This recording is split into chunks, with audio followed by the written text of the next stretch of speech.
Kinabukasan din, bago pa man sumikat ng buo ang araw, may kumatok na sa gate ng isa sa mga lumang compound ng Vergara sa San Rafael, Bulacan, at sa likod ng bakal na pintong may kupas ng pintura ay nagkagulo ang mga tao nang makita ang dalawang pulis, isang barangay tanod, at isang lalaking may dalang brown envelope na may tatak ng korte. Ang alingaw ng tsismis ay mabilis kumalat sa makikitid na eskinita, tumalbog sa mga bubong na yero, sumungga sa usok ng nagtitindang lugaw sa kanto, at bago pa matapos ang unang timpla ng kape sa bawat bahay ay may balita nang ang mga residente ng lupaing hawak ng mga Vergara ay pinadalhan ng paunang abiso para sa pagpapaalis. Hindi iyon formal na demolisyon, hindi pa, ngunit sapat iyon para magpasiklab ng takot. Sa opisina ni Isabela sa ika-26 na palapag ng isang gusali sa Ayala Avenue, nakaharap siya sa bintanang salamin at pinagmamasdan ang siksikan ng trapiko sa ibaba, mga sasakyang gumagapang na parang mga insektong sunod sa urine sa init ng syudad. Nakapatong sa mesa niya ang kopya ng dokumentong natanggap mula sa abogado ng pamilya, kalakip ang listahan ng mga ari-ariang posibleng ibenta, isanla, o i-liquidate para mailigtas ang pangunahing holding company. Pinagagalaw niya ang dulo ng ballpen sa ibabaw ng papel nang hindi sumusulat. Humihinga siya ng malalim, ngunit hindi sapat.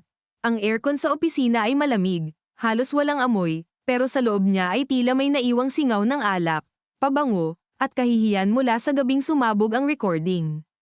Naroon pa rin ang mukha ng ama niya nang mapagtanto nitong niloko siya ng sariling anak. Naroon pa rin ang tingin ni Alejandro, mapanakit at hindi makapaniwala. Alam ni Isabela na wala ng atrasan, pero ang hindi niya inaamin kahit sa sarili ay ito, hindi niya inaasahang ganoon kabigat ang tunog ng sariling tagumpay. Nang magring ang telepono niya, agad siyang napabeleng. Si Attorney Zamora, "Ma'am," maingat na sabi ng abogado, boses na sanay maghatid ng masamang balita nang hindi tumataas ang tono, "may problema po tayo sa transfer records. May mga deed of assignment na mukhang valid sa unang tingin pero may inconsistency sa notarial sequence. Posibleng hindi lang internal ang gumawa nito. May tumulong sa labas." Dahan-daang umupo si Isabela, hinayla ang swivel chair ng bahagya, ang gulong ay kumiskis sa sahig na kahoy. "Sino?" tanong niya. Hindi pa malinaw, pero may pangalan na paulit-ulit lumilitaw. "Renato Sarmiento." Napapikit si Isabela. Kilala niya ang pangalan. Hindi bilang abogado o opisyal, kundi bilang fixer na marunong magpabilis ng permit, magpalusot ng titulo, magpalabo ng papeles. Isang uri ng lalaking laging nasa gilid ng litrato, hindi sentro, pero siya ang nag-aayos kung ano ang dapat manatiling tahimik. "Sabihin mo lahat ng hawak mo sa akin mamayang hapon." Walang email. Personal. Pagkababa niya ng tawag ay hindi siya agad gumalaw.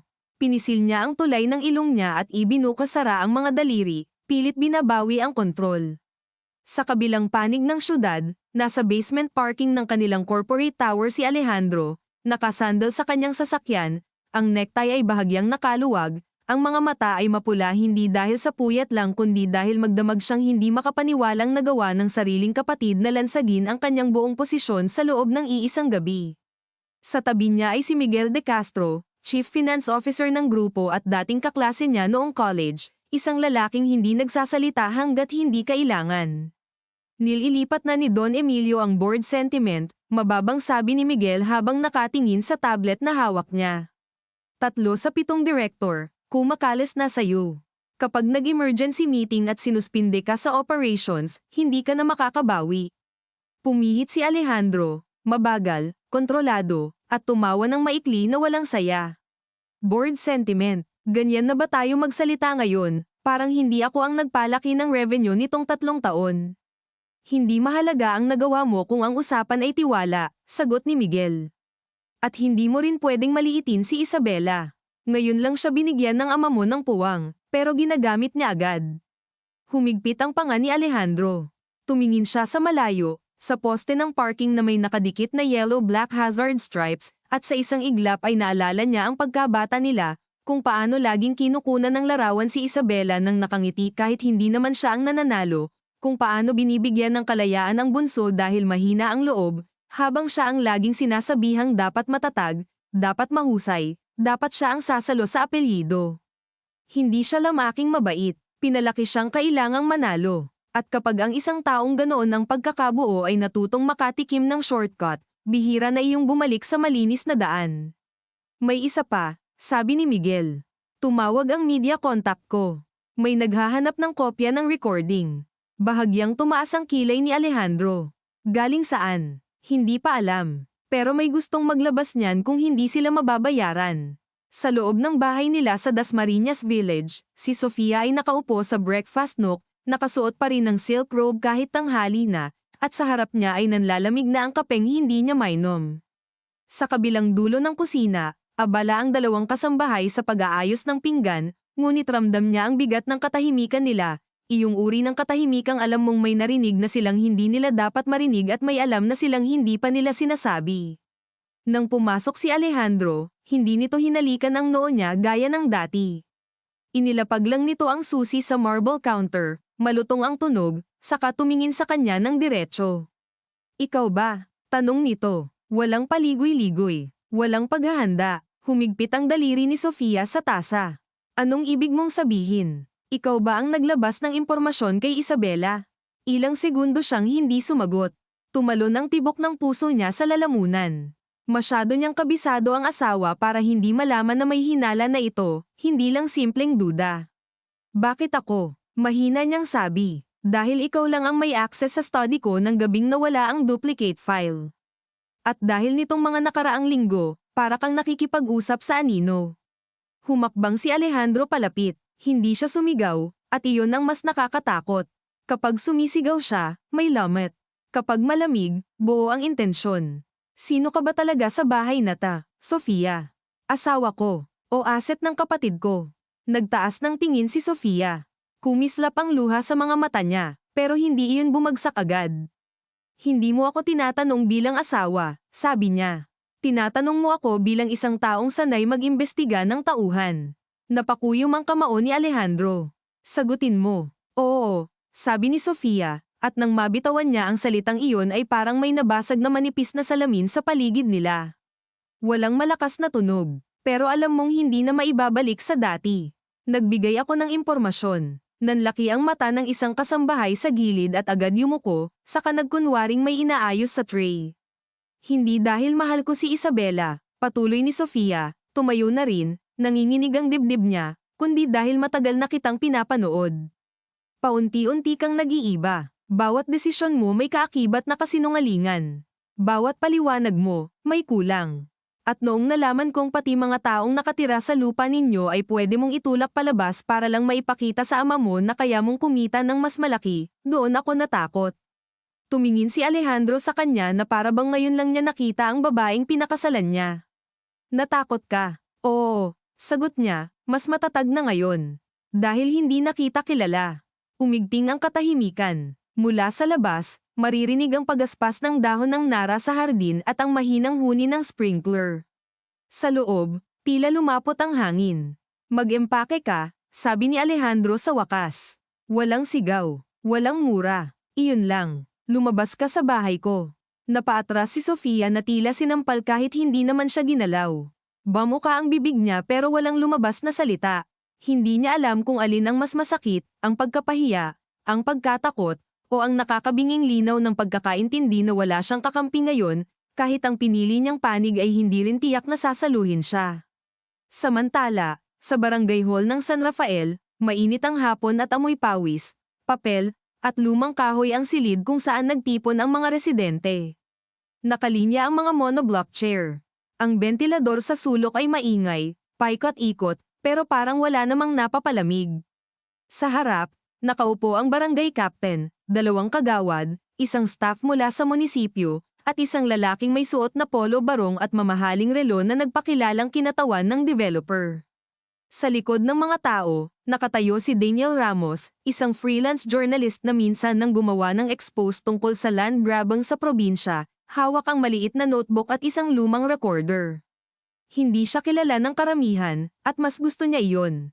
Ang mahalaga ay marinig niya ang mga putol-putol na kwento bago pa ito tabunan ng opisyal na bersyon.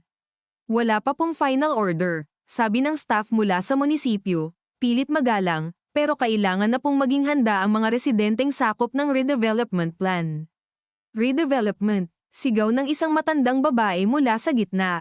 3 dekada na kami rito. Nagbabayad kami. May resibo kami. Anong redevelopment ang sinasabi ninyo? Sumunod ang sabayang boses. May galit, may takot, may mga batang naiinip, may mga inang umiindak ang paa sa kaba. Sa gilid, may isang binatang pamitik ng video sa cellphone. Si Daniel ay tahimik lang, ngunit sa tuwing mababanggit ang pangalang Vergara ay agad niyang binibilugan sa notes niya. Nakakaamoy siya ng kwento, hindi lang ng simpleng alitan sa lupa, kundi ng mas malalim, papeles na minadali, permit na sinuhulan, pamilya ng negosyante na pumuputok mula sa loob.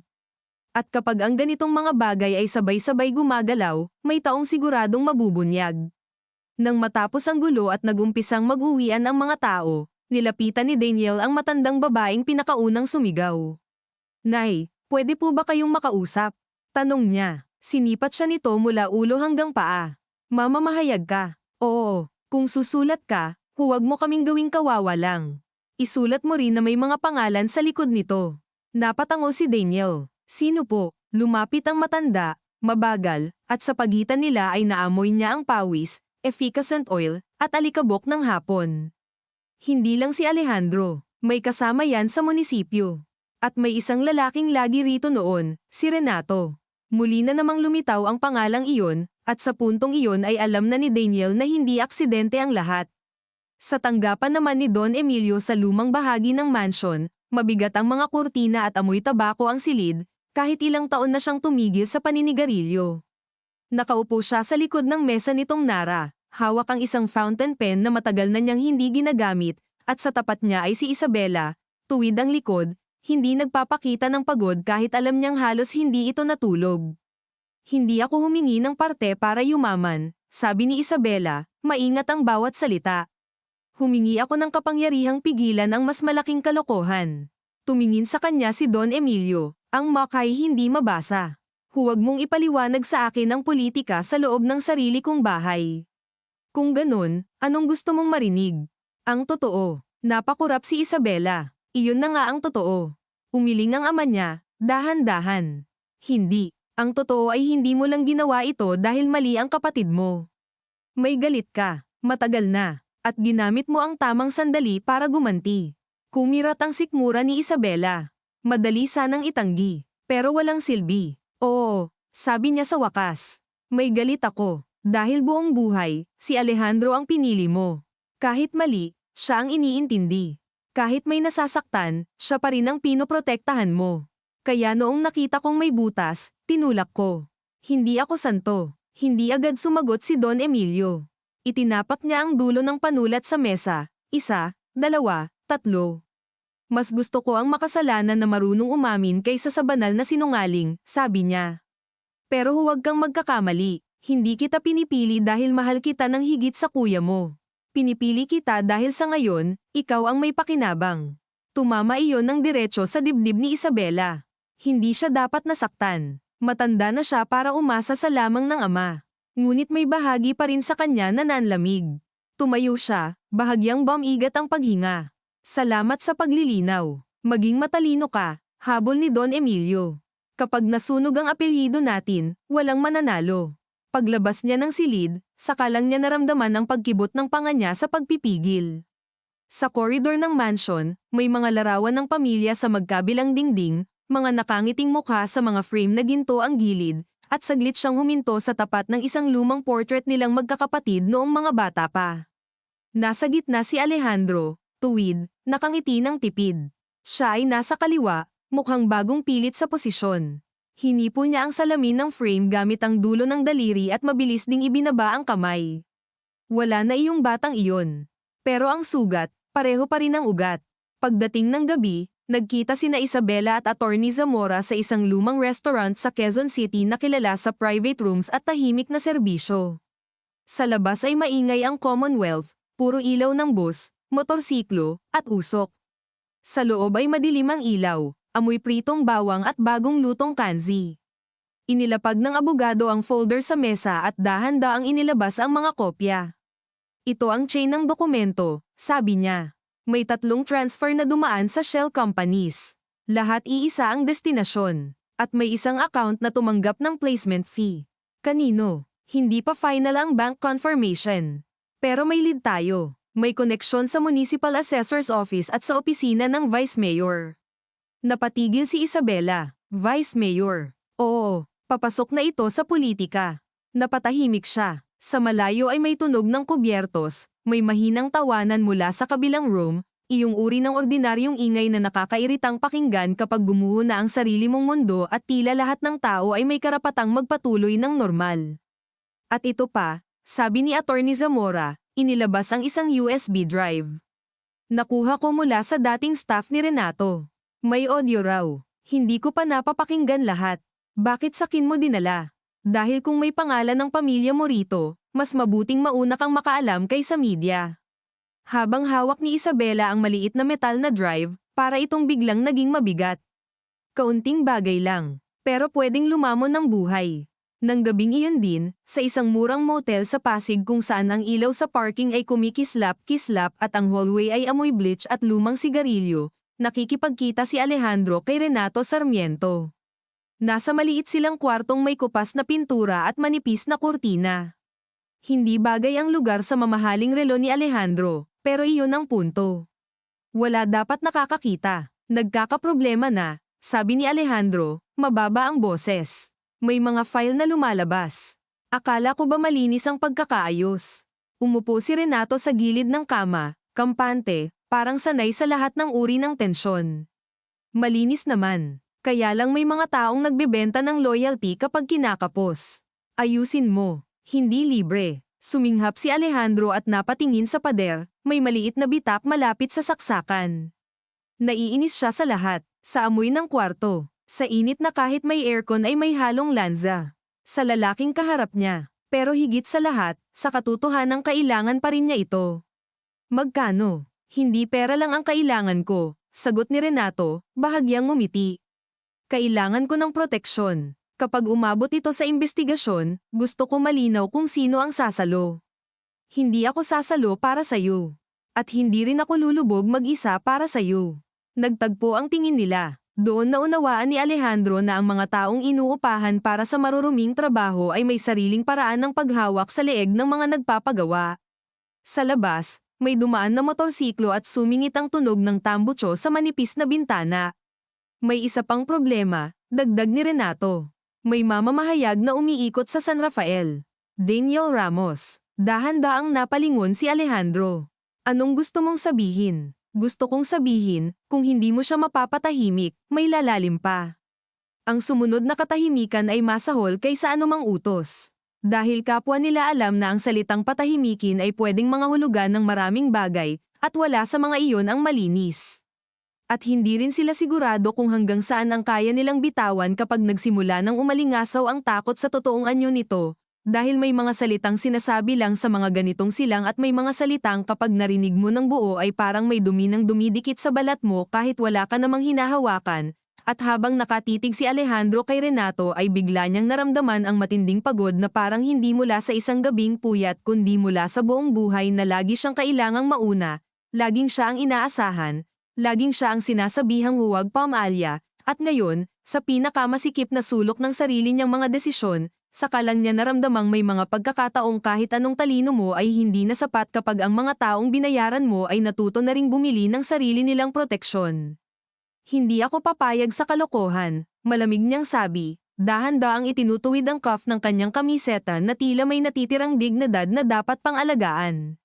Walang gagalaw sa mamamahayag. Naiintindihan mo ba? Umangat ng bahagya ang sulok ng bibig ni Renato, hindi ngiti kundi pangungot siya na marunong magkunwaring neutral. Ikaw ang bahala, sagot nito. Pero kapag siya ang unang naglabas, hindi ko nakontrolado ang daloy. Tumayo si Alejandro, hinayla ang susi ng sasakyan mula sa mesa ng may diin, at bago siya tuluyang lumabas ay huminto siya sa pintuan. Kung may ilalabas ka laban sa akin para iligtas ang sarili mo, sisiguraduhin kung wala ka nang mahahawakan kahit kuryente sa presinto. Napatawa ng marahan si Renato. Ganyan ka magsalita kapag kinakabahan. Hindi lumingon si Alejandro. Paglabas niya sa hallway ay sinalubong siya ng maputlang fluorescent light at amoy ng murang disinfectant. Sa bawat hakbang niya palabas ng motel ay tumitigas ang dibdib niya, At sa parking lot, habang binubuksan niya ang pinto ng sasakyan, nakita niya ang refleksyon ng sarili sa bintana, formal, planchado, tahimik, pero sa mata niya ay may guhit ng pagkalunod. Ilang segundo siyang hindi sumakay.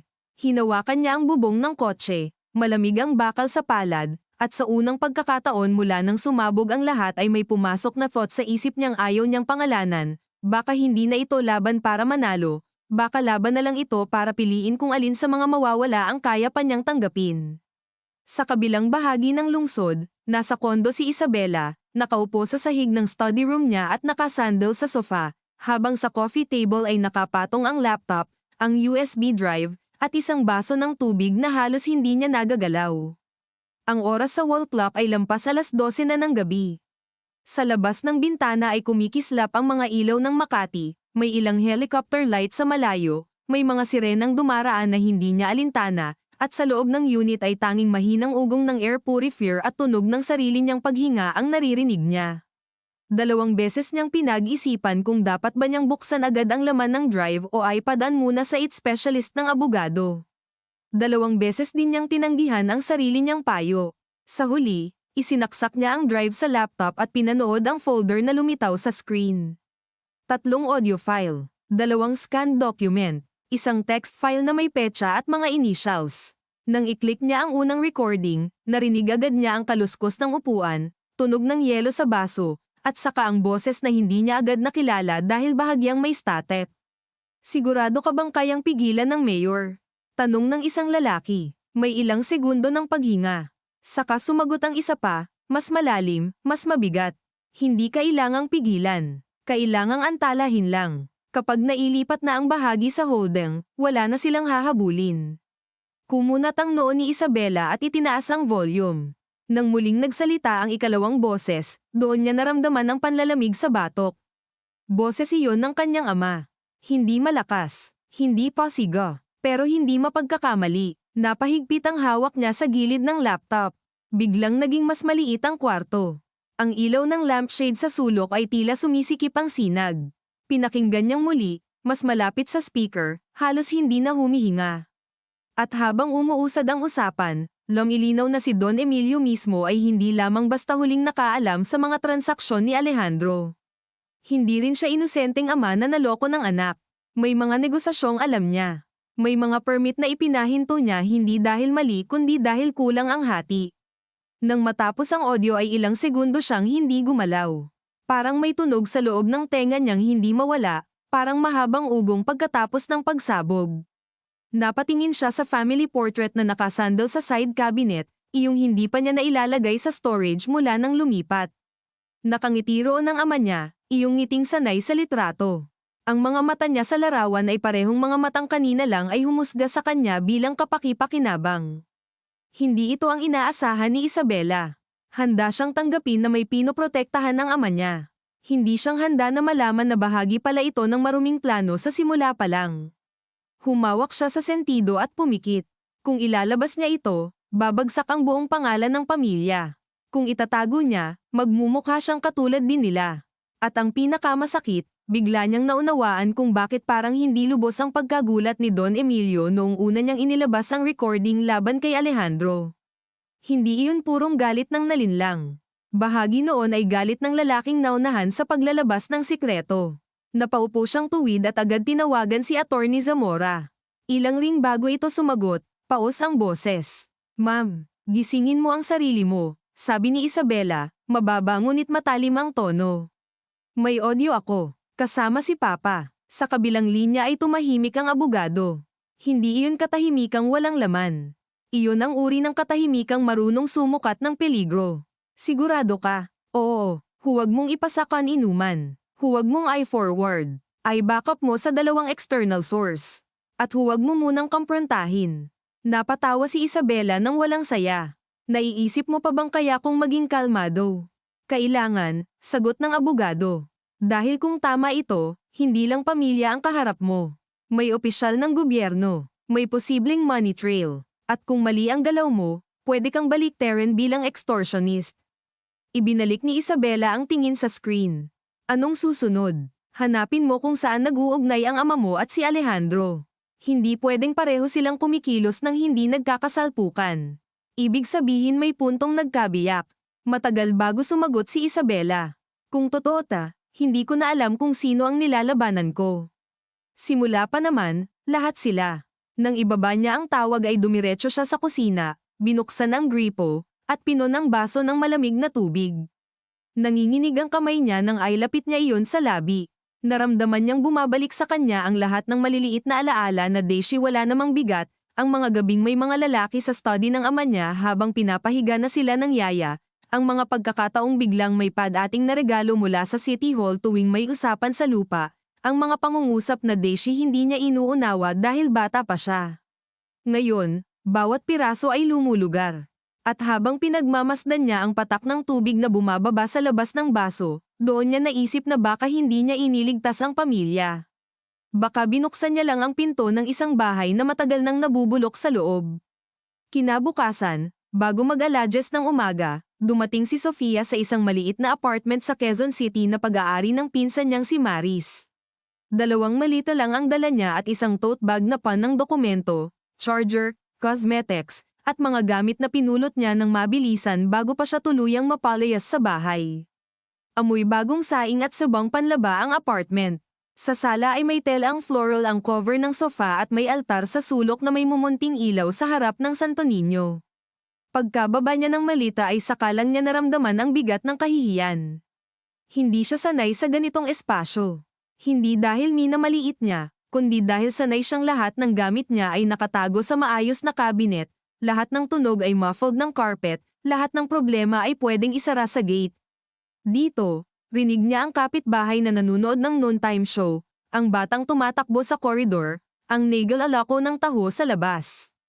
Totoong buhay, walang insulation. Umupo siya sa gilid ng sofa at hinubad ang hakaw. Maya-may lumabas si Maris mula sa kusina, may dalang tasa ng tsaa. Hindi kita pipilitin magsalita, sabi nito.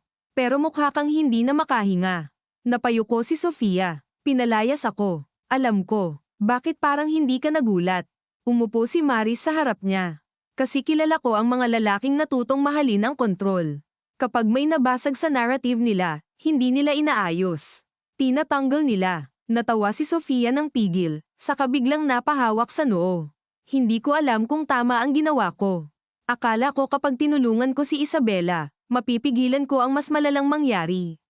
Pero ngayon wala kang bahay at wala ka ring katiyakan kung sasaluhin ka ng tinulungan mo, sabi ni Maris ng diretso. Hindi iyon malupit, totoo lang. Oo, pabulong niyang sagot.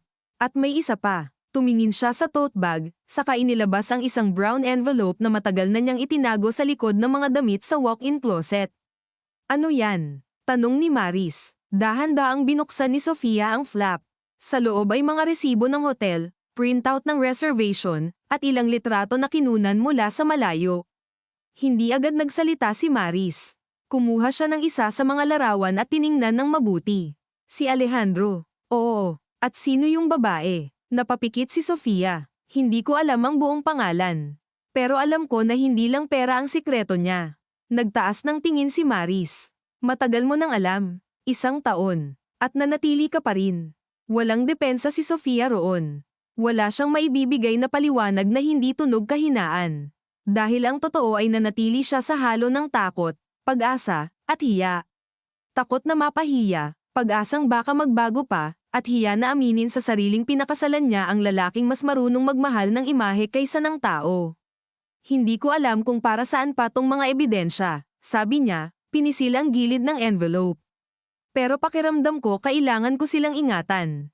Hindi mo itatago habang buhay, sagot ni Maris. May punto na kailangan mong pumili kung gusto mong maging saksi o biktima. Samantala, sa newsroom ng isang independent online publication sa Maynila, nakaupo si Daniel Ramos sa tapat ng editor niyang si Lenny Tanseco, isang babaeng kalmado ang boses ngunit hindi nagpapadala sa chismis ng walang sapat na buto. Nasa pagitan nila ang photocopies ng ilang tax declaration, screenshot ng title history, at notes mula sa San Rafael. Malaki ito, sabi ni Daniel. Pero hindi pa sapat para ilabas. Ano ang kulang? Link sa family business, sa munisipyo, at sa fixer. At kung kaya, isang source mula sa loob. Pinagtagpo ni Lenny ang mga kamay sa ibabaw ng mesa. Kung gagalawin mo ang mga Vergara, siguraduhin mong handa ka sa backlash. May pera sila, may media contacts, may politiko. Mas lalong dapat gawin, sagot ni Daniel. Hindi siya galit. Mas delikado siya kapag hindi galit, dahil ibig sabihin malinaw ang loob niya. May pattern ng displacement, may irregularity sa dokumento, at may isang pangalan na paulit-ulit na lumilitaw. Renato. Napatango siya, at posibleng mas mataas pa. Sumandal si Lenny at tumingin sa bintana ng newsroom kung saan tanaw ang pader ng katabing gusali na puno ng lumang poster at mantsa ng ulan. Hanapan mo ng tao mula sa loob. Kahit hindi magpakilala. Kapag may source ka roon, pwede na nating sabayan ng legal review. Habang palabas si Daniel sa opisina, nag-vibrate ang telepono niya. Unknown number. Sandali siyang nag-atubili bago sinagot. Mr. Ramos. Isang babaeng boses, kontrolado ngunit may bakas ng puyat. Sino ta? May impormasyon ako tungkol sa San Rafael at sa mga Vergara. Pero hindi pwedeng sa telepono. Huminto siya sa gitna ng hallway. Sa likod niya ay may reporter na tumatawa, may printer na umaandar, may amoy ng lumang papel at kape. Bakit ako? Dahil ikaw ang hindi pa nabibili. Tumahimik siya. Saan? Mamayang 7:00. Sa lumang chapel sa loob ng Loyola Memorial Park. Mag-isa ka. At kung hindi ako pumunta, masusunog ang mga papel bago mo pa makita. Naputol ang tawag. Napatitig si Daniel sa screen. Hindi niya kilala ang boses. Pero may isang bagay roon na malinaw, hindi ito laro.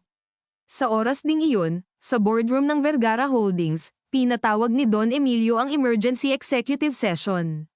Mahaba ang mesa, may tab, at sa salamin sa gilid ay nagre-reflect ang kulay abo ng maulap na umaga. Naroon ang ilang director, si Miguel, ang legal team, at sa dulo ay si Alejandro na nakaupo ng tuwid ngunit halatang hindi na ganoon kasigurado ang lupa sa ilalim niya. Pumasok si Don Emilio na may baston ngunit hindi iyon ginagamit sa lakad, hawak lang bilang simbolo ng presensya, at umupo sa pinakadulong upuan na parang hindi chairmanship ang dala niya kundi hatol. May leak sa loob, bungad niya. At may mga transaksyong ginagamit laban sa atin. Tumingin siya kay Alejandro. May gusto ka bang sabihin bago ako magsimula? Humigpit ang panga ni Alejandro.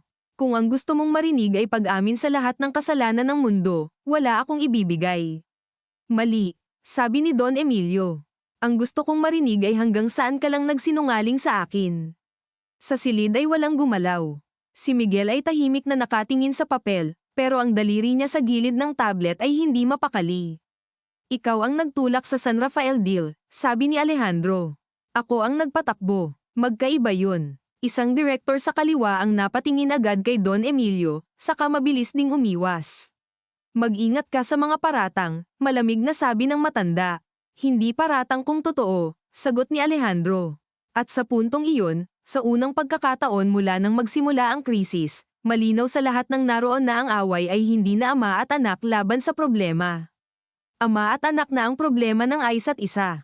At sa puntong iyon, sa unang pagkakataon mula nang magsimula ang krisis, malinaw sa lahat ng naroon na ang away ay hindi na ama at anak laban sa problema kundi ama at anak na ang problema ng isa't isa, at ang mas masakit, alam ng bawat nakaupo sa paligid ng mesa na kapag nagkagatan ang dalawang lalaking iyon, walang mananatiling malinis sa kumpanya. Walang umubo, walang naglakas loob magkalansing ng baso. Maging ang mahinang ugong ng centralized air conditioning ay tila mas tumingkad dahil sa bigat ng katahimikan. Nakaupo si Isabela sa bandang kanan ng mesa, bahagyang huli sa tawag pero sinadya ni Don Emilio na papasukin siya ilang minuto bago magsimula, at ngayon ay pinagmamasdan niya ang ama at kuya niya na para bang dalawang matandang sugat na sabay muling binuksan sa harap ng mga saksi. Ang mga ilaw sa boardroom ay puting-puti, walang lamang, at sa salamin ng mesa ay kitang-kita niya ang sariling mga daliri na magkahawak ng mahigpit. Magsalita ka ng diretso, sabi ni Don Emilio, marahan ngunit mahigpit. Huwag kang magpaligoy-ligoy na parang may karapatan ka pang magturo. Bahagyang sumandal si Alejandro sa upuan. Hindi siya ngumiti, hindi rin siya umiwas. Sa halip ay binuksan niya ang leather folder sa harap niya at inilabas ang ilang kopya ng papeles na tila matagal na niyang inihanda para sa pagkakataong ito. Ito ang minutes ng meeting noong Nobyembre, sabi niya, itinulak ang isang papel sa gitna ng mesa. Ito ang project brief sa San Rafael. At ito ang revised valuation na pinirmahan ng opisina ng assessor matapos may padala ang instruction mula sa liaison ninyo. Liaison ng kumpanya, putol ni Don Emilio. Huwag mong aipatong sa akin ang lahat. Liaison na hindi gagalaw kung walang go signal mo, malamig na tugon ni Alejandro. Hindi ako sanggol. Alam ko kung kailan mo pinapahiwatig at kung kailan mo ipinapautos. Kumilos ang isa sa mga director, si Mr. Chua, at itinuwid ang salamin sa ilong habang mabilis na binabasa ang papel. Sa dulo naman ng mesa, si Miguel ay nakatitig sa tablet ngunit ang panga niya ay halatang naninigas. Nakaramdam si Isabela ng bahagyang hilo. Hindi na ito simpleng paglalantad ng korupsyon. Isa itong pagkakalas ng lumang kaayusan, at ang mas nakakatakot, tila pareho silang may hawak na ebidensya laban sa isa't isa. Anong gusto mong palabasin? Tanong ni Don Emilio, tumapik ang dulo ng baston sa sahig ng isang beses. Nabiktima ka? Hindi, sabi ni Alejandro. Ang gusto kong sabihin, huwag mo akong gawing tanging hayop sa kulungan. Pareho tayong kumain sa parehong mesa. Mabilis na napatingin ang lahat kay Isabela nang magsalita siya. At sino ang nagsimulang magtago ng mga shell company? Tanong niya, malinaw ang boses kahit nararamdaman niyang tumitibok ang lalamunan niya. Sino ang nagpalipat ng asset nang walang notice sa board? Lumipat ang tingin ni Alejandro sa kanya. Iba ang lamig ng tingin na iyon ngayon. Hindi na iyon galit lang ng kapatid na nailaglag.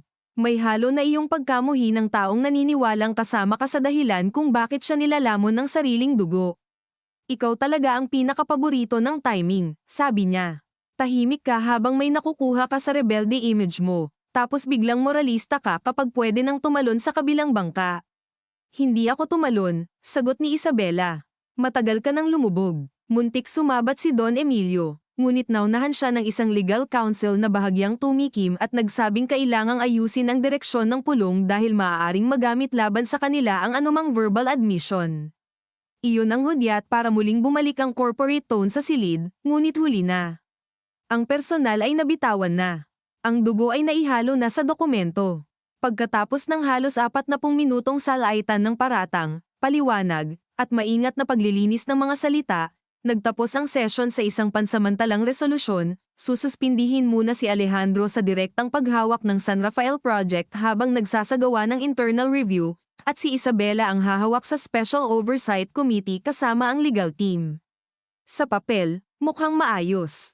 Sa loob ng silid, amoy nitong basang cable bago magliyab.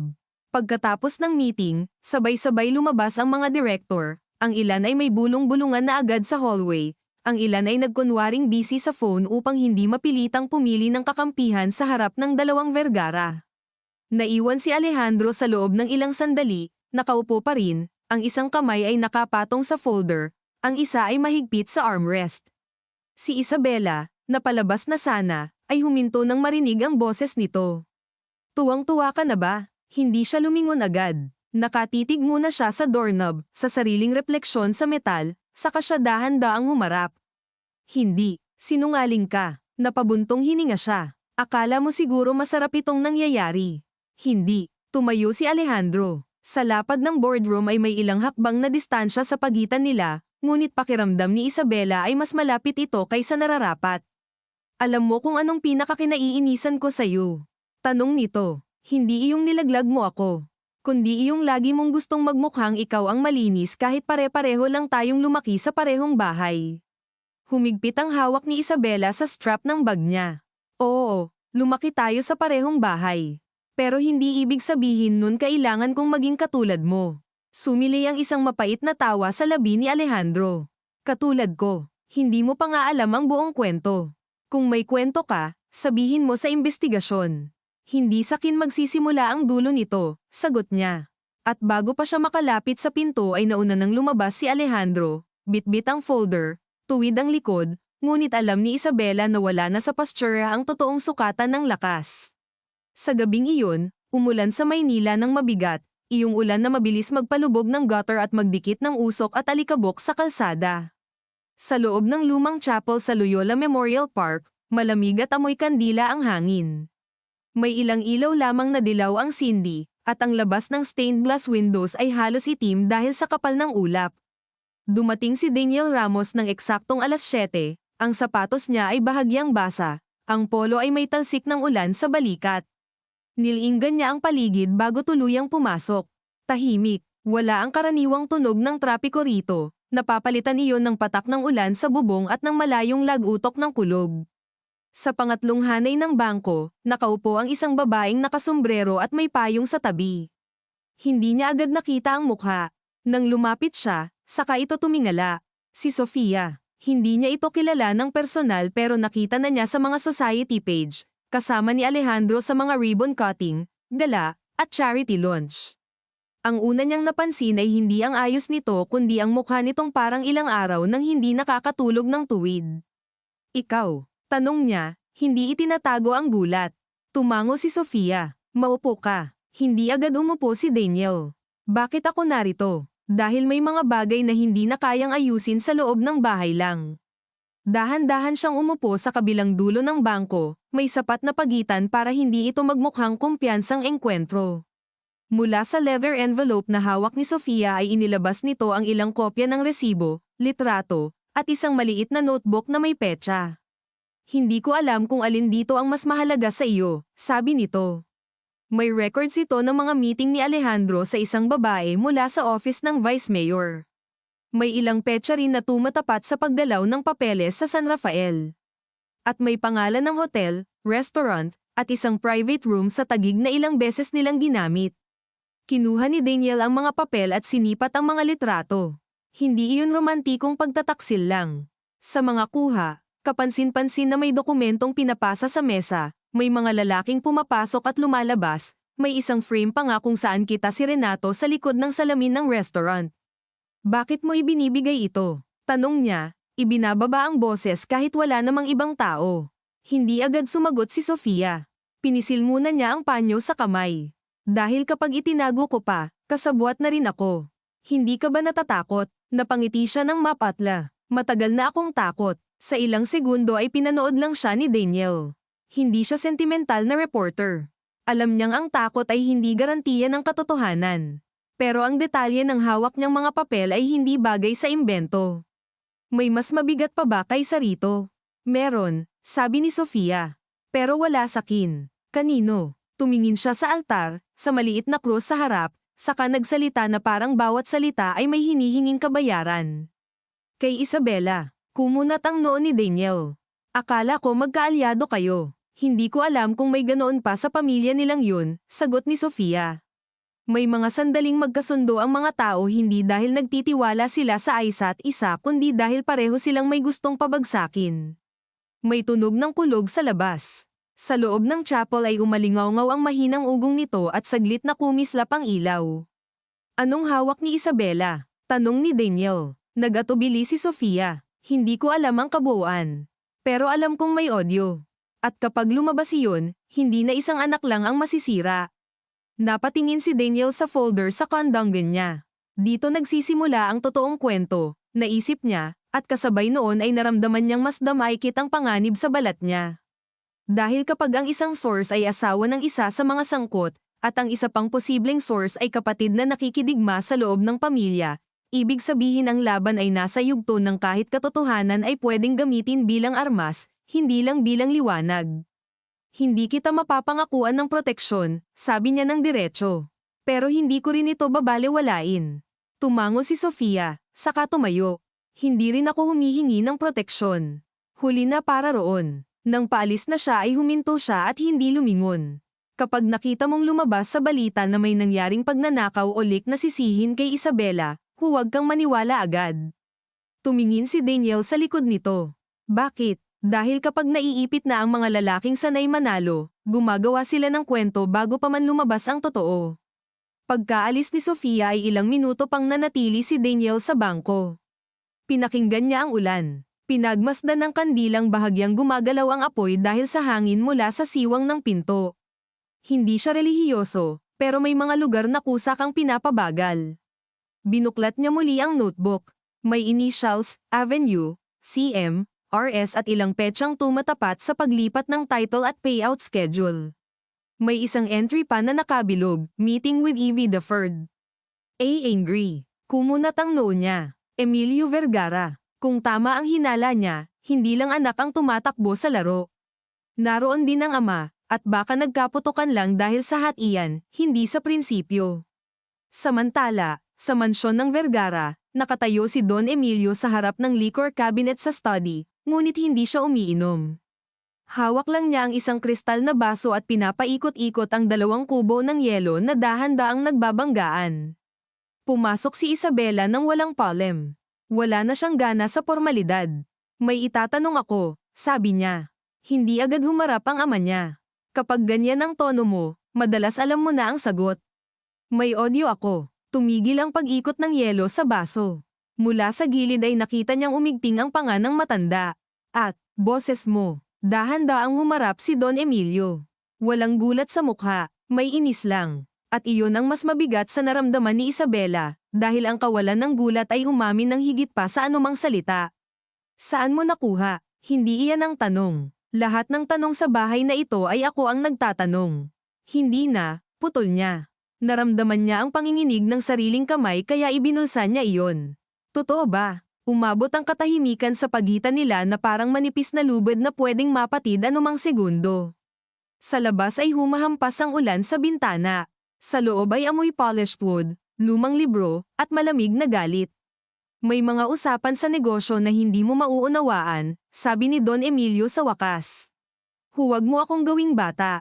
Ikaw ang gumagawa nun sa sarili mo kapag iniisip mong kaya mong husgahan ang kalahati ng eksena. Humakbang si Isabela palapit. Hindi kalahati ang narinig ko. Narinig kong may delay na ipinagawa ka. Narinig kong may hatian. Narinig kong bahagi ka. Bumigat ang mukha ng ama niya. At ano kung oo? Ang tanong na iyon ay parang sampal na hindi dumaan sa balat. Napaatras si Isabela ng kalahating hakbang. Kaya mo kaming sermonan tungkol sa pangalan ng pamilya matapos mong gawin yun. Pangalan ng pamilya ang dahilan kung bakit ginagawa ang mga bagay na ayaw ninyong intindihin. Hindi, kasakiman ang dahilan. Umigting ang mga mata ni Don Emilio. Mag-ingat ka. Bakit? Dahil sa wakas hindi na ako takot sa'yo. Natahimik ang matanda, matagal. Saka siya lumapit sa mesa at dahan-daang inilapag ang baso. Ang hindi mo maintindihan, Isabela, ay ang mundong minana ninyo ay hindi mabubuhay sa kabaitan. Ang lupa, permit, proyekto, eleksyon, media, lahat iyan may presyong katapat. Ang tanong lang ay kung marunong ka bang magbayad ng hindi ka nagmumukhang marumi. Napangiwi siya. Iyan ba ang itinuturo mo kay Alejandro? Ako ang nagturo sa inyong dalawa kung paano huwag magutom. Hindi mo kami tinuruan, sagot niya, paus na ngayon ang boses. Tinuruan mo kaming matakot mawalan. At sa unang pagkakataon ay may dumaan na lamat sa mukha ni Don Emilio. Hindi pagsisisi, pagod. Ang mabigat na pagod ng taong sanay magmando at ngayon ay napipilitang marinig ang sarili niyang anyo mula sa bibig ng anak. Kapag inilabas mo iyan, sabi niya, hindi mo lang ako sisirain. Pati sarili mo, pati kapatid mo, pati lahat ng empleyadong sasama sa pagbagsak. Alam ko, at gagawin mo pa rin. Hindi agad sumagot si Isabela. Sa isip niya ay naguunahan ang mga larawan, ang mga residenteng nagpupulong sa barangay hall, ang recording ni Alejandro, ang mga kamay ni Sofia na nanginginig, ang sariling mukha niya sa salamin tuwing madaling araw, pagod at hindi na sigurado kung hustisya pa ba ang habol niya o simpleng pagwasak sa tahanang matagal na rin namang hindi tahanan. Hindi ko pa alam, sabi niya sa wakas. Pero ngayon alam ko na kung bakit ganito si Kuya. Hindi sumagot si Don Emilio. At ang katahimikang iniwan niya roon ay hindi depensa. Isa iyong patay na bagay sa gitna ng silid, mabigat, malamig, at hindi na may bubuhay ng sinumang paliwanag. At ang katahimikang iniwan niya roon ay hindi depensa. Isa iyong patay na bagay sa gitna ng silid, mabigat, malamig, at hindi na may bubuhay ng sinumang paliwanag, kaya si Isabela ang unang umurong, hindi dahil natalo siya kundi dahil alam niyang kapag tumagal pa siya sa study na iyon ay may masasabi siyang hindi na mababawi, at sa pamilya nilang matagal nang sanay sa mga sugat na tinatakpan ng pera at apelyido, ang mga salitang hindi na mababawi ang pinakamapanganib sa lahat. Paglabas niya sa hallway ay sumalubong ang mahinang dilaw na ilaw ng sconces sa dingding at ang maamong katahimikan ng mansyon na lalo lamang nakapagpalala sa pag-igting sa dibdib niya. Mula sa ibaba ay naririnig ang pagdalaw ng mga kasambahay sa kusina, maingat, halos hindi nagkakalansing ang mga pinggan, Dahil alam ng buong bahay kapag may unos sa loob ng pamilya, mas mabuting maglakad ng parang anino. Huminto siya sa landing ng hagdan at napahawak sa rail na makinis sa katagalan ng varnish at sa dami ng palad na dumampirito sa loob ng maraming taon. Naramdaman niya ang bahagyang paglamig ng metal sa balat niya, saka siya pumikit. Hindi niya alam kung galit ang nangingibabaw o panghihinayang. Hindi niya rin alam kung alin ang mas masakit tanggapin, na ang ama niya ay marunong ding yumuko sa maruming usapan, o na noon pa man ay iyon na talaga ang pundasyon ng lahat ng itinuturing nilang tagumpay. Sa labas, tuloy pa rin ang ulan, at ang tunog nito sa bubong ng sunroom ay parang sunod-sunod na mga daliring kumakatok, mapilit, matyaga, ayaw paalisin ang isip sa katotohanan. Nang bumukas ang pinto sa dulo ng koridor at lumabas si Teresa, ang pinakamatandang kasambahay ng bahay, bahagya itong natigilan nang makita si Isabela. Ma'am, maghahanda po ba ako ng tsaa? Maingat nitong tanong. Umiling si Isabela at pilit ngumiti. Hindi na, Tere, uuwi na ako. Tumango ang matanda ngunit hindi agad umalis. May kakaiba sa tingin nito, parang may gustong sabihin ngunit tinitimbang muna kung karapatan ba niyang magsalita. May kailangan ka? Tanong ni Isabela. Bahagyang ibinaba ni Teresa ang tingin, saka muling tumingala. Wala po, ma'am. Ingat lang po sa pag-uwi. Payak ang mga salitang iyon, ngunit sa paraan ng pagkakabigkas ay may bigat na halos kahawig ng babala. Hindi na nagtanong si Isabela. Wala na siyang lakas para maghimay pa ng isa pang uri ng katotohanan sa gabing iyon. Pagdating niya sa kondo ay halos alas 11 na. Basa pa rin ang laylayan ng pantalon niya at nanlalagkit ang pakiramdam ng balat dahil sa halong ulan at alikabok ng syudad. Hindi niya binuksan ang lahat ng ilaw, tanging ang lamp sa dining console lang, kaya ang buong sala ay nanatiling kalahating anino, kalahating ginto ang kulay. Inilapag niya ang bag, hinubad ang sapatos, at tumayo lang sa gitna ng sahig na kahoy, parang hindi sigurado kung dapat ba siyang magpahinga o magsimulang maghanda para sa susunod na pasabog. Nang mag-vibrate ang phone niya sa bulsa, agad niyang kinuha iyon. Isang mensahe mula kay Attorney Zamora. May nagtanong sa registry tungkol sa Sealed Family Trust. Hindi namin sinagot. Mukhang may humahalungkat. Sumikip ang dibdib niya. Tinawagan niya agad ang abogado. Sino? Hindi pa namin makumpirma. Gumamit ng intermediary. Pero may isa pang balita. Iyong internal audit team, may isa nang gustong umurong. Nakakatanggap daw ng pressure. Naglakad si Isabela papunta sa kusina, binuksan ang ref, at walang iniisip na kumuha ng malamig na tubig. Mula kanino? Hindi direkta. Mga tawag. Mga paalala tungkol sa pamilya ng tao. Maingat ang galaw. Humigop siya ng tubig at naramdaman ang sakit ng lalamunan niya. Ibig sabihin, may nauuna sa atin. Oo, at hindi lang para takutin tayo. May gumagalaw para kontrolin kung anong dokumento ang unang lalabas. Napasandal siya sa counter. Sa likod ng salamin ng kusina ay gumubuhit ang mga patak ng ulan sa gabi. Ayokong maunahan. Kung ganun, kailangan mo nang pumili, sabi ng abogado. Internal exposure ba o external pressure? Hindi mo pwedeng pagsabayin ng walang masasagasaan. May hindi ba masasagasaan? Matagal na katahimikan ang sumagot. Nang ibaba niya ang tawag ay napansin niyang nanginginig ang daliri niya sa paghawak ng phone.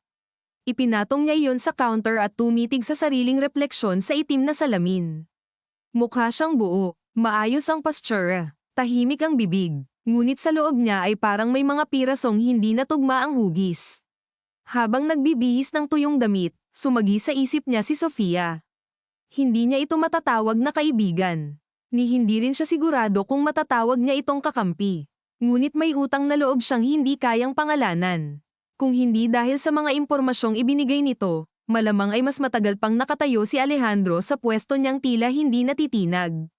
Ngunit kung totoo ang sinabi ni Sofia noon, na natakot ito sa magiging lawak ng pinsala, bakit pakiramdam ni Isabela ay pareho lang silang mga taong tumalon sa nasusunog na bahay, hindi para iligtas ang lahat kundi para makapili ng bagay na kayang bitbitin palabas. Hindi niya natapos ang tanong na iyon sa isip dahil muling nagring ang phone niya. This time, si Sofia mismo. Saglit siyang natigilan bago sinagot. Nasaan ka? Bungad ni Sofia, mababa ang boses, may halong pagmamadali. Sa bahay. Bakit? May alam na si Alejandro na may source sa loob.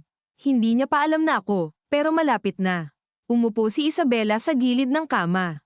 Anong nangyari? Sa kabilang linya ay may tunog ng sasakyang dumaraan, parang nasa labas si Sofia, at may mahinang pagaspas ng payong o jacket. May taong pumunta sa apartment ng pinsan ko kanina. Hindi pumasok, nagtanong lang sa guard kung nandito ako. Walang pangalan, pero alam kong hindi iyon aksidente. Humigpit ang hawak ni Isabela sa telepono. Lumipat ka muna. Saan? May tutuluyan akong pwede. Ayoko sa lugar mo, mabilis na sagot ni Sofia. Kapag sinundan nila ako, madadami ka. Napabuntong hininga si Isabela. Damay na tayo lahat, Sofia. Sa ilang segundo ay tahimik lang ang isa. Pagkatapos ay marahan itong nagsalita. May isa pa akong dapat sabihin. Hindi ko nasabi kay Daniel. Kumunat ang noo ni Isabela. Kay Daniel. Oo, kinausap ko siya. Huwag ka nang magalit, wala na akong mapagdalhan. Tumayo si Isabela at nagsimulang maglakad sa loob ng kwarto. Anong hindi mo sinabi? Iyong babae ni Alejandro. Hindi lang siya kabit, tauhan siya ng vice mayor. At minsan, narinig kong binanggit ni Alejandro ang sealed trust ng pamilya. May gusto siyang kunin doon bago pa magkaimbestigahan. Natigilan si Isabela. Anong kukunin? Hindi ko alam. Pero sinabi niyang kapag nakuha ko ang key documents, wala na silang maipambabala sa akin. Akala ko noon pera ang ibig niyang sabihin. Baka hindi. Naramdaman ni Isabela ang malamig na takbo ng pag-iisip na mas masakit kaysa panic. May kopya ba si Papa ng trust papers? Malamang. Pero kung may ibang set, hindi ko alam kung saan. Nang matapos ang tawag ay agad niyang naalala ang isang maliit na silid sa lumang bahagi ng mansion, katabi ng dating prayer room, na bihirang buksan at karaniwang ginagamit para sa archive files ng pamilya. Bata pa lang sila ay sinabihan na silang huwag pumasok doon. Noon ay inisip lang niyang katulad iyon ng lahat ng silid sa bahay na may mga bagay na para sa matatanda. Ngayon, biglang naging malinaw kung bakit may mga bagay na gustong manatiling sarado. Kinabukasan ng umaga, maaga ring dumating si Alejandro sa isang pribadong tanggapan sa Ortigas na ginagamit ng isa sa mga foundation ng pamilya bilang front sa mga tahimik na pagpupulong. Wala ang karaniwang ningning ng suot niya. Simple ang dark blue shirt, walang tie, ang buhok ay bahagyang hindi maayos, at sa pisngi niya ay may anino ng pagod na hindi natakpan ng mamahaling produkto. Sa loob ng conference room ay naghihintay si Celeste Mercado, ang babaeng ilang beses nang nakita sa mga litrato ni Sofia. Elegante ang ayos, ngunit may malamig na pagiging praktikal sa mga mata na agad nagpapaalala na hindi ito ang uri ng taong basta natatangay ng pag-ibig. Nakapatong sa mesa ang dalawang cellphone, isang tablet, at isang envelope. Late ka, sabi ni Celeste nang hindi tumitingin sa relo. May board meeting, sagot ni Alejandro. At may ama akong nagkukunwaring malinis. Umangat ang isang kilay ni Celeste. Malamang hindi na iyan ang pinakamalaking problema mo. Umupo siya sa tapat nito. Anong meron? Itinulak ni Celeste ang envelope. Ito ang latest mula sa Cityside. May gustong maghugas kamay. Kapag sumabog ito sa media, hindi na lang San Rafael ang lalabas. Pati ilang old permits sa Pasig at Cavite. Binuksan ni Alejandro ang sobra at mabilis na sinilip ang laman. Mga photocopy ng request, routing slips, at isang memo na may inisyal ng ama niya. Napakuyom ang panga niya. Bakit ngayon? Dahil nawawalan ka ng proteksyon. Diretsahan iyon. Walang aliw. At ayaw ng vice mayor na maunang masabit. Vice mayor mo, hindi akin, malamig niyang sabi. Huwag ka nang magpanggap. Sumandal si Celeste at ipinaloob ang dalawang kamay sa isa't isa. Hindi ito tungkol sa atin. Ang tanong, ano ang plano mo? Lalaban ka ba? O magbibitaw ka ng isang bagay na mas mabigat kaysa sa pwedeng ibato nila? Hindi agad sumagot si Alejandro. Tumingin siya sa bintana. Sa ibaba ay makikita ang daloy ng mga sasakyan sa EDSA. Dahan-dahan, walang pakialam sa mga pamilyang gumuho sa matataas na gusali sa itaas nila. May hawak na audio si Isabela, sabi niya sa wakas. At sa tingin ko, alam na rin niya na kasama si Papa. Then you're finished unless you get there first. Hindi ako tapos. Napangiti si Celeste, hindi mapagmahal, kundi parang kinikilala lang niya ang pamilyar na yabang. Iyan ang gusto kong marinig. Pero mabilis na ang oras. Kapag kinuha nila ang trust papers, mawawala sa iyo ang leverage. Tumingin siya kay Celeste. Sigurado kang nasa lumang archive. Iyon ang sabi ng source. Anong source? Huwag ka nang mausisa kung gusto mo pa akong pagkatiwalaan. Umigting ang titig ni Alejandro ngunit hindi na siya nakipagtalo. Alam niyang sa ganitong laro, hindi lahat ng kasangkapan ay kailangang mahalin. Kailangan lang gumana. Sa parehong oras, sa newsroom, pinipirmahan ni Daniel ang request para sa legal review habang nakapatong sa mesa niya ang kopya ng mga papel mula kay Sofia at ang sarili niyang notes mula sa San Rafael. Hindi siya mapakali. May isang bahagi sa kanya na gustong magmadali, ilabas agad ang kwento, ipaubaya sa publiko ang paghuhusga. Ngunit sanay siya sa mga kasong pwedeng bumaliktad kapag kulang ang isang link. At sa kasong ito, hindi isang reputasyon lang ang nakataya. Maraming tao ang pwedeng mawalan ng tirahan, maraming opisyal ang pwedeng malusot, at maraming ebidensya ang pwedeng mawala sa loob ng iisang gabi kung mali ang timing. Lumapit ang editor niyang si Lenny sa cubicle niya at ipinatong ang isang mug ng kapeng mainit pa. Mukha kang hindi natulog, sabi nito. Hindi nga, umupo si Lenny sa bakanteng upuan sa gilid. May update, may source mula sa loob. Asawa ni Alejandro. At may pahiwatig na may hawak na audio si Isabela. May hawak ka na? Wala pa. Tinapak ni Lenny ang gilid ng mesa gamit ang kuko. Hindi ka makakapaghintay magpakailanman. Kapag may kutob ka na may maglilinis ng file, unahan mo. Kulang pa. Ano pa ang kulang? Napatingin siya sa file ng dokumento. Hindi ko pa mapatunayan kung kailan nagkahiwalay ang ama at anak sa interes. At mahalaga iyon. Kapag pareho silang marumi pero nagbanggaan dahil sa hatian, iba ang framing kaysa sa simpleng evil son betrays noble patriarch. Tumango si Lenny. Hanapin mo ang breakpoint. Doon pumapasok ang tunay na motibo. Maya-maya ay tumunog ang cellphone ni Daniel. Isang text mula sa unknown number. If you want the breakpoint, watch the house tonight. Walang pangalan. Walang kasunod. Tinitigan niya ang mensahe ng ilang segundo. Sa ganitong trabaho, ang problema sa mga anonymous tip ay hindi kung totoo ba agad, kundi kung kaninong plano ka kusang pinapasok. Sa hapon ding iyon, dumating si Isabela sa mansion nang hindi na nagpapalem. Hindi niya dinala ang driver. Sarili niyang kotse ang gamit niya at sa pagpasok niya sa gate ay napansin niyang mas marami ang security sa paligid. May dalawang hindi niya kilalang lalaki na nakapolo at may earpiece, hindi mukha ng regular na gwardya ng bahay. Sa pagkakahinto niya sa garahe ay nanatili muna siyang nakaupo sa manibela, pinapanood ang manipis na ambon sa windshield. Hindi siya sigurado kung makakapasok siya sa archive room nang walang nakakakita. Ngunit mas matindi ang pakiramdam niyang kapag hindi siya kumilos ngayon, may mauuna sa kanya. Pagpasok niya sa bahay ay tahimik ang sala, tanging tunog ng grandfather clock at mahinang ugong ng aircon. Mula sa malayo ay narinig niya si Teresa sa pantry. Kausap ang isang kasambahay.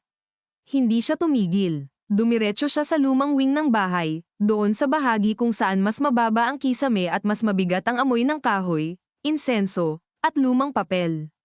Habang papalapit siya sa archive room ay ramdam niya ang tibok ng puso niya sa base ng leeg. Nang abutin niya ang door handle, nakita niyang bahagya itong nakabukas. Hindi iyon normal. Dahan-dahan niya iyong itinulak. Madilim sa loob. Tanging sinag ng hapon mula sa makitid na jalousie window ang pumapasok, sapat para makita ang mga cabinet, kahon, at metal shelves na puno ng lumang folders. Ngunit hindi siya nag-iisa. Sa dulong bahagi ng silid, nakatayo si Alejandro, nakatalikod, may hawak na isang makapal na envelope at isang maliit na keybox sa ibabaw ng mesa. Dahan-dahan itong lumingon, at sa pagitan nila ay biglang naging napakaliit ng silid, parang isang dibdib na hindi na makahinga. Akala ko ako ang mauuna, sabi nito, mapatla ang ngiti, ngunit pagod ang mga mata. Hindi gumalaw si Isabela. Ibalik mo iyan. Hindi ko pwedeng gawin. Ano yan? Ang dahilan kung bakit biglang naging banal si Papa. Humakbang siya papasok, maingat, ang palad ay bahagyang bukas sa gilid ng katawan na parang handang sumunggab. Ano ang laman? Tiningnan siya ni Alejandro ng diretso. Trust amendments, side letters, at isang acknowledgement na kung may mabaliktad na proyekto, ako ang hahawak ng liability at siya ang mananatiling malinis. Nanlamig si Isabela. Hindi pwedeng-pwede, putol niya. At ginawa niya. Sa labas ng silid ay may tunog ng yabag sa hallway, malayo pa ngunit papalapit, at sa sandaling iyon ay pareho nilang alam na anumang mangyari sa loob ng kwartong iyon ang magiging susunod na hugis ng digmaan nila. At sa sandaling iyon ay pareho nilang alam na anumang mangyari sa loob ng kwartong iyon ang magiging susunod na hugis ng digmaan nila, kaya kahit ang simpleng paghinga ay tila may tunog ng pagbabanta, at ang yabag sa hallway na papalapit ay parang orasan na bumibilis ang tikas bago ang pagsabog. Hindi agad gumalaw si Isabela. Nakatuon ang tingin niya sa envelope sa kamay ni Alejandro, sa bahagyang pagkakakuyom ng mga daliri nito sa gilid ng makapal na papel, sa maliit na kaong bakal na bukas sa mesa, at sa ilang lumang folder na nakahugot na sa shelf na para bang may nagmamadaling maghalongkat at hindi na muling nag-abala pang ayusin ang kalat. Ibigay mo sa akin, sabi niya, mababa ngunit mariin. Umiling si Alejandro, halos hindi kapansin-pansin ang kilos. Hindi para iligtas ka, sabi nito. Para iligtas ang sarili ko. Kapag inilabas mo iyan nang ikaw lang ang may hawak, babaliktarin ka nila. Babaliktarin nila ako kahit wala ito. Naramdaman ni Isabela ang panunuyo ng bibig niya. Totoo iyon. Pareho nilang alam. Pareho rin nilang alam na may mga dokumentong sapat para magdikta ng susunod na bersyon ng katotohanan kahit hindi iyon buong katotohanan. Sa labas ng pinto ay biglang tumigil ang yabag. Ilang segundo ng katahimikan. Sa kamarahang tumunog ang boses ni Don Emilio mula sa hallway. Alejandro, hindi sumagot ang anak. Alam kong nariyan ka. Dahan-daang ibinaba ni Alejandro ang tingin, napangiti ng mapakla, sa kabamulong, syempre alam niya. Napalingon si Isabela sa pinto. Buksan mo, sabi niya. Hindi, huwag kang tanga. Ngayon mo pa talaga ako tuturuan. Mula sa labas ay muling nagsalita ang ama nila, mas malamig na ngayon. Buksan ninyo ang pinto, walang sumunod. Sa halip ay humakbang si Alejandro papunta sa likurang bahagi ng archive room, doon sa maliit na writing desk na halos natatakpan ng mga kahon. Inilapag niya ang envelope at mabilis na binuklat ang laman. Mula sa kinatatayuan niya ay nakita ni Isabela ang letterhead ng Family Trust, pirma ng abogado nilang matagal ng patay, at ilang pahinang may marginal note sa sulat kamay ni Don Emilio. Tingnan mo, sabi ni Alejandro, iniabot ang isang pahina. Nag-atubili siya ng saglit bago lumapit at kunin iyon. Habang naglalakad siya, naamoy niya ang lumang papel, alikabok, at iyong bahagyang amoy singaw ng kahoy na kulob sa mga silid na bihirang buksan. Nang basahin niya ang unang talata ay parang may yelong bumagsak mula batok pababa sa gulugod niya. Hindi iyon simpleng instruction para sa asset protection. Nakasulat doon, sa maingat at legal na wika, na ang operational liability at executive discretion sa ilang high-risk land conversions ay delegated primarily kay Alejandro bilang kondisyon ng expanded future control, habang ang founding patriarch ay mananatiling insulated mula sa direct execution. May side letter pang nakalakip, mas tahasang sinasabi na anumang reputational damage ay dapat contained at the level of next generation management. Napakurap si Isabela, saka muling binasa ang linya na para bang baka nagkamali lang ang mata niya. Hindi, ganoon talaga. Dinisenyo ang kasunduan para may isang anak na sasalo kapag may nasunog. Kailan mo pa ito alam? Tanong niya, paus. Hindi lahat, pira-piraso lang, sagot ni Alejandro. Pero nitong isang linggo, kumpleto ko na nakita ang pattern. Kaya gusto kong kunin bago niya itago o wasakin. Napalingon siya sa pinto nang marinig ang pag-ikot ng doorknob. Nakalak pa rin. Malamang na isasara ito mula sa loob nang hindi nila namalayang naitodo ni Alejandro ang kandado. Anong plano mo? Tanong niya, pinipigilan ng boses na manginig. Ibigay sa media. Gamitin sa board. Ay blackmail si Papa. Tiningnan siya ni Alejandro. Sa unang pagkakataon sa napakahabang panahon, wala siyang nakitang yabang sa mukha ng kuya niya. Pagod lang, galit, at isang uri ng pagkawasak na tila matagal na ring nakatira roon ngunit ngayon lang naipakita ng buo. Hindi ko alam, sabi nito. Akala ko alam ko. Akala ko kapag nakuha ko ito, lalaki ulit ang mundo ko. Pero ngayon naputol siya ng kumalabog ang pinto ng isang beses mula sa labas. Buksan ninyo, utos ni Don Emilio, mas malakas. Ngayon din, si Isabela ay napapikit ng isang saglit. Sa loob-loob niya, mabilis ang takbo ng isip. Kung ibibigay nila ang dokumento sa ama nila, malamang mawawala ang pinakamalaking patunay na ang buong gulo ay hindi nagsimula sa iisang traidor na anak. Kung itatago nila ito, magiging tahasang pagnanakaw mula sa sariling pamilya at posibleng magpapabilis ng mas maruming galaw laban sa kanila. At kung ilalabas nila agad, wala nang balikan. Wala nang kontrol sa magiging daloy. Pakinggan mo ako, sabi niya kay Alejandro, humakbang ng mas malapit. Hindi tayo pwedeng kanya-kanyang galaw ngayon. Sumili ang isang mapait na tawa sa labi nito. Tayo, oo, tayo. Huwag mo akong tingnan ng ganyan. Hindi ibig sabihin pinatawad na kita. Pero kung tama ito, pareho tayong ginamit. Napakuyom ang panga ni Alejandro. Tumingin siya sa pahinang hawak ni Isabela, saka sa mukha nito. At ngayon, magkakapatid na ulit tayo dahil may kontrabida tayong mas malaki. Huwag mong gawing mababaw. Hindi mababaw ang buong buhay ko na ginawang firebreak. Ang salitang iyon ay tumama kay Isabela. Firebreak, bahaging sinasadya mong sunugin upang hindi umabot ang apoy sa mas mahalagang bahagi ng lupain. Naalala niya ang mga taong ipinapalayas sa San Rafael, ang mga permit na minadali, ang recordings, ang mga gabing si Alejandro ang laging ipinapadala sa harap ng problema habang si Don Emilio ay nasa likod lang ng pinto, tahimik, malinis sa papel. Bigla niyang nakita ang pattern hindi bilang depensa sa kuya niya kundi bilang karugtong ng uri ng pagpapalaki sa kanila. Ang isa ay tinuruan na mahalaga siya hanggat kapaki-pakinabang. Ang isa ay tinuruan na malaya siya hanggat hindi siya humahadlang. Pareho silang hindi minahal ng walang kondisyon. Muli na namang kumalabog ang pinto, at sa pagkakataong ito ay may boses na ring kasama ng ama nila. Security. Sir, babawiin na po ba? Hintayin mo. Sagot ni Don Emilio. May paraan pa. Napalunok si Isabela. Bibigyan niya tayo ng 10 segundo para magmukhang may pagpipilian. Ganoon naman siya lagi, sabi ni Alejandro. Huminga ng malalim si Isabela at mabilis na nagdesisyon, hindi dahil sigurado siya kundi dahil hindi na pwedeng nakatayo lang siya habang umiikot ang mundo sa paligid. Ipadala mo ang kopya sa akin. Kumunat ang noo ni Alejandro. May digital copy ako rito, patuloy niya. Ibigay mo rin sa akin ang originals. Lalabas tayo rito ng magkasama, walang itinatago sa bulsa. Pero bago natin ibigay sa kahit sino, may isang set ng nasa ligtas na lugar. At bakit kita pagkakatiwalaan? Humigpit ang boses niya. Dahil kung ako lang ang may hawak, iisipin mong inuulit ko ang ginawa ko sa iyo. At kung ikaw lang, iisipin kong gagamitin mo ito para makipagpalitan ng buhay mo. Pareho tayong walang tiwala. Kaya pareho dapat may hawak. Ilang segundo siyang tinitigan ni Alejandro, saka dahan-daang inilabas ang phone niya at ipinasa ang ilang files sa secure link na ibinigay ni Isabela. Mabagal ang bawat segundo habang umiikot ang transfer bar sa screen. Sa labas ay naririnig ang mahihinang usapan ng mga gwardya at ang mahinang kaluskos ng damit laban sa pinto.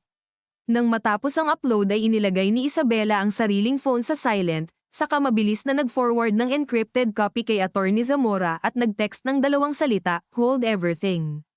Tapos, tanong ni Alejandro, "Tapos buksan natin." Hindi siya agad kumilos. Tinitigan muna niya ang envelope, saka inilagay ang original sa ibabaw ng mesa, kitang-kita.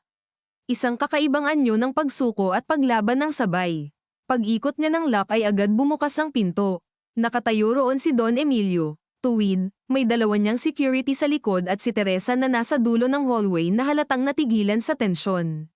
Sa sandaling pumasok ang matanda ay mabilis nitong sinuyod ng tingin ang silid, ang mesa, ang bukas na kahon, at ang envelope. "Lumayo kayong 2, utos niya. Walang gumalaw. "Narinig mo ako," sabi niya kay Alejandro. "Ay lapag mo ang hawak mo." "Wala na sa kamay ko," sagot ni Alejandro. Napakaliit ng pagkipot ng mga mata ni Don Emilio, ngunit sapat iyon para maramdaman ni Isabela na tumama ang hinala. "Anong ginawa mo?" "Ang dapat matagal nang ginawa," sagot niya, at itinuro ang envelope sa mesa. "Binasa ko." Saglit na napatingin ang ama nila kay Isabela. "Ikaw rin." Hindi siya sumagot agad. Tinitigan niya ang mukha ng lalaking buong buhay niyang pinanood bilang sentro ng gravity ng kanilang bahay, at sa sandaling iyon ay hindi niya nakita ang higanteng kinatatakutan niya noon. Nakita niya ang tumatandang lalaking ubod ng husay sa paghawak ng iba ngunit hindi na kaya ang sariling pagkakadisenyo ng mga anak na ginagamit bilang extension ng kapangyarihan niya. "Oo," sabi niya. "At alam ko na." Sa ilang segundo ay wala ni isa sa kanila ang nagsalita. Ang katahimikan ay may tunog ng ulan na humihina na sa labas, ng lumang sahig na bahagyang umuungol sa bigat ng 4 na taong nasa silid, ng hiningang pilit kinokontrol. Pagkatapos ay tumawa ng maikli si Don Emilio. Hindi iyon tawa ng tuwa. Tawa iyon ng taong naubusan ng panlabas na paliwanag at napilitang gumamit ng paghamak. Akala ninyo ba bagong kaalaman ito? Ganito tumatakbo ang mga pamilyang umaabot sa puntong ito. May sumasalo, may nagpapanatili, hindi sumasalo, putol ni Alejandro. Sinasadya mong itulak, tinanggap mo rin, sagot ng ama niya. Lahat ng benepisyo, tinanggap mo. Huwag mo ngayong ikaila dahil lang dumidikit na sayo ang usok. Namula ang mukha ni Alejandro. Tinanggap ko ang kapangyarihan, oo. Pero hindi ko tinanggap na ililibing mo ako kapag dumating ang apoy. Iyan ang hindi mo naintindihan. Ang tunay na kapangyarihan ay iyong handa kang magbayad. Ng mga anak, singit ni Isabela, at doon lumipat ang tingin ng ama niya sa kanya. Nang kahit ano, sagot nito. Ang pagiging direkta ng pag-amin na iyon ang tuluyang nagtanggal sa natitirang pisi sa loob ni Isabela. Hindi siya sumigaw, hindi siya lumuha, mas tahimik pa siya lalo. Tapos na, sabi niya. Hindi pa, sagot ni Don Emilio. Dahil hanggat hindi lumalabas ang pinto na iyan ang mga dokumento, pamilya pa rin tayo. At bilang pamilya, inaayos ang mga bagay sa loob. Iyong ibig mong sabihin, sabi ni Alejandro, itinatago. Sumenya si Don Emilio sa security. Lumabas kayo. Nagkatinginan ng dalawang lalaki, nag-atubili, ngunit sa huli ay sumunod. Naiwan silang tatlo sa loob. Sa koridor, mabilis ding inihatid ni Teresa palayo ang ibang kasambahay. Nang tuluyang magsara ang pinto ay tila mas kumapal ang hangin. Lumapit si Don Emilio sa mesa at dahan-daang hinawakan ang envelope, ngunit bago niya iyon makuha ay pinatungan ni Isabela ng kamay ang ibabaw. Tumigil siya. Tumingin siya sa kamay ng anak niya, saka sa mukha nito. Iwan mo, sabi niya. Hindi, Isabela, hindi. Ang dalawang titik na iyon ay hindi sigaw, pero sapat para magbago ang anyo ng buong silid. Hindi na siya iyong batang laging pinapatigil sa isang tingin. Hindi na rin siya iyong anak na umaasang mapipili minsan. May kopya na sa abogado, sabi niya. At kung may mangyari sa alinman sa amin ni Alejandro, automatikong ilalabas. Napalingon si Don Emilio kay Alejandro, na bahagyang nakayuko ngunit walang pagtatanggi. Nagbabantaan kayo sa akin. Tanong ng matanda. Hindi, sagot ni Alejandro. Natutunan lang namin sa iyo ang tamang lengguwahe. Para bang may napigtal na manipis na hibla sa mukha ni Don Emilio. Sa unang pagkakataon ay may nakita si Isabela na kahawig ng sakit. Hindi matinding pagsisisi, hindi paghingi ng tawad, kundi ang mas tahimik at marahil mas totoo, ang pagkakatuklas na ang mga aral na itinanim mo sa mga anak mo ay maaari ring bumalik at pumulandet sa iyo gaya ng putik na ikaw mismo ang humalo. Umupo siya sa lumang silya sa tabi ng desk, mabagal, at ilang sandali ay tumingin lang sa sahig. Pagkatapos ay nagsalita siya nang hindi tumitingin sa kanila. Ano ang gusto ninyo? Ang tanong ay simple, ngunit napakarami nitong laman. Gusto ba nila ng hustisya? Proteksyon, pagwasak, pag-amin. Walang isa man doon ang malinis. Si Isabela ang unang sumagot. Ilalabas natin ang bahagi ng San Rafael. Titigil ang eviction process. Magre-resign ka bilang chairman. Mabilis na napalingon si Don Emilio. Nagbalik ang lamig sa mukha. Akala mo ganoon kadali? Hindi. Sagot niya. Kaya nga may kapalit. Anong kapalit? Hindi ko ilalabas agad ang audio mo. Nag-angat ng ulo si Alejandro. Napatingin sa kanya si Don Emilio na tila sinusukat kung ang anak ba niyang kaharap ay nagmamakaawa o nakikipagnegosasyon. At ako? Tanong ni Alejandro, boses ay mabigat. Tumingin sa kanya si Isabela. Ito ang sandaling alam niyang walang malinis na labasan.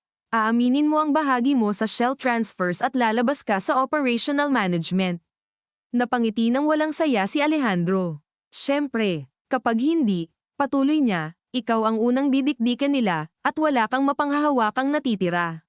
At kapag umamin ako, hindi ka maliligtas, sagot niya ng diretso. Pero hindi ka rin magagamit ulit bilang nag-iisang basurahan. Umalingaw-ngaw ang mga salita sa silid. Si Don Emilio ay tahimik, ngunit gumagana ang isip, halatang binibilang ang reputasyon, kumpanya, media cycle, board reaction, political fallout. Si Alejandro naman ay nakatitig sa wall shelf, sa isang lumang kaong may label ng taon na hindi na halos mabasa. Marahil ay iniisip niya ang parehong bagay na biglang pumasok sa isip ni Isabela. Ito ba ang unang beses na may nagsabi ng lantaran sa loob ng pamilya nilang may presyo ang bawat isa, at dapat na ngayong magbayad ayon sa totoong bahagi. Kapag nag-resign ako, sabi ni Don Emilio, babagsak ang stock at mangangamoy ang buong grupo. Mang-amoy man, sagot ni Isabela, amoy na ngayon. Muling humaba ang katahimikan. Sa labas ay huminto na ang ulan. May ibong dumapo sa jealousy at muling lumipad. Sa malayo ay may tunog ng gate na bumubukas. Sa loob ng archive room, ang 3 miyembro ng pamilyang Vergara ay tila nakaupo sa ibabaw ng basag na salamin, bawat galaw may kapalit na sugat. Sa wakas ay tumayo si Don Emilio, hindi na kasing tatag ng dating tindig ngunit hindi rin lupaypay. Bigyan ninyo ako hanggang bukas ng umaga, sabi niya. Maghahanda ako ng pahayag. Ititigil ang San Rafael action. Pero ang audio, mananatili sa inyo hanggat hindi ako binabackstab ng sarili kong dugo. Hindi na iyan maipapangako ng kahit sino sa bahay na ito, sagot ni Alejandro. Tumingin sa kanya ang ama niya at may kung anong mapait na pagkilala roon. Hindi nga, pagkatapos noon ay walang dramatikong yakapan, walang kapatawaran, walang pagguho sa iyak. Lumabas muna si Don Emilio, mag-isa, bitbit ang natitirang yabang na kaya pa niyang isuot. Naiwan sina Isabela at Alejandro sa silid na waring mas maliit na ngayon. Ilang sandali ay wala ring nagsalita. Si Isabela ang unang huminga ng malalim at ibinulsa ang flash drive na nasa mesa. Si Alejandro naman ay inayos ang mga papel na parabang instinct na lamang ng taong matagal nang sanay na dapat maayos ang kalat kahit gumuho na ang ibig sabihin nito. Hindi mo ako iniligtas, sabi niya sa wakas. Alam ko, pero hindi mo rin ako tinuluyang nilubog. Hindi pa. Napatawa siya ng maikli, saka napailing. Ikaw talaga. Tumingin si Isabela sa kuya niya at sa unang pagkakataon ay hindi niya nakita ang kaaway o ang paboritong anak. Nakita niya ang taong sumunod sa landas na inilatag para sa kanya hanggang hindi na niya mahanap ang sariling hiwalay doon. Hindi ibig sabihin nun pinatawad na niya ito.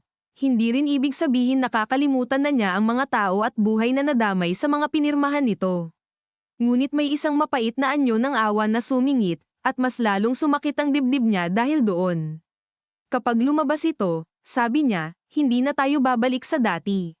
May dati pa ba? Mahina ang tanong, halos pagod lang. Wala siyang naisagot. Kinabukasan, bago magtanghali, sabay na sumabog ang mga balita. Naglabas ang Vergara Holdings ng pahayag tungkol sa irregularities sa San Rafael Redevelopment, pansamantalang pagpapatigil sa anumang displacement action, at pagbibitiw ni Don Emilio bilang Chairman for Health and Governance Considerations, isang maingat na kasinungalingan na halatang dinikdik sa loob ng magdamag. Kasunod noon, isang independent online story ang inilabas ni Daniel Ramos, hindi lahat, ngunit sapat. Nandoon ang pattern ng land transfers, ang koneksyon sa mga local officials, ang shell entities, at ang pagbangga ng interes sa loob ng pamilyang Vergara. Wala roon ang audio ni Don Emilio, ngunit malinaw na sa mambabasa na hindi iisang tao ang ugat ng kabulukan. Nagsimula agad ang investigasyon, humiginit ang social media, naglabasan ang dating tahimik na empleyado, at may mga board member na unti-unting kumalas na parang mga daga sa barkong naramdaman ang baha. Na-freeze ang ilang account, tinawag sa hearing ang ilang pangalan. Nawala si Renato, nag-leave si Celeste. Si Sofia ay hindi na bumalik kay Alejandro, sa halip ay nagsumite siya ng sworn statement sa abogado, kahit alam niyang hindi siya lalabas na malinis doon. Si Alejandro, sa harap ng press at legal counsel, ay naglabas ng maingat na pag-amin na sapat para hindi siya agad maputol sa lahat ngunit kulang para maituring na pagsisisi. Si Don Emilio ay nagkulong sa lumang bahay sa Tagaytay, malayo sa kamera, ngunit hindi sa usapan. At si Isabela, na sa papel ay lumitaw na whistleblower at reform figure, ay natuklasang hindi rin mapayapa ang gantimpala ng pagiging unang naglatag ng apoy. Dahil sa bawat hakbang na ginawa niya para pigilan ang tuluyang pagkakalibing ng katotohanan, mas malinaw ring nakikita ang lawak ng dugo sa ilalim ng apelyidong dala niya. Ilang linggo matapos ang unang pagsabog, bumalik siya sa San Rafael, walang press release, walang convoy, isang sasakyan lang at si Attorney Zamora. Sa barangay hall, mainit pa rin, maingay pa rin ang bentilador, at pareho pa rin ang amoy ng pawis at lumang papel. Ngunit iba na ang tingin ng mga tao sa kanya. May ilan na mapait, may ilan na maingat, may ilan na hayagang galit.